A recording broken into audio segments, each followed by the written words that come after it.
Hello everyone, welcome back. Let's move on to our next question.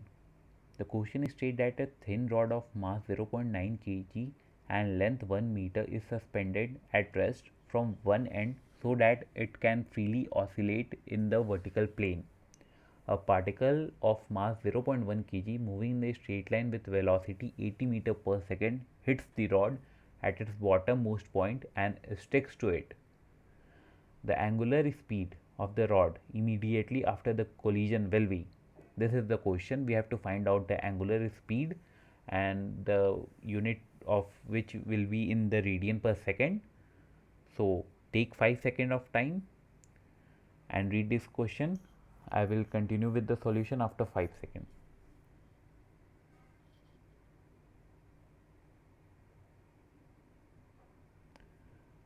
Now let's check the solution.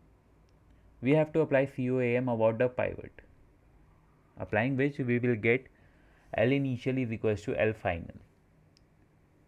Now putting the data given in the question to the above equation, we get 8 equals to 0.3 plus 0.1 into omega.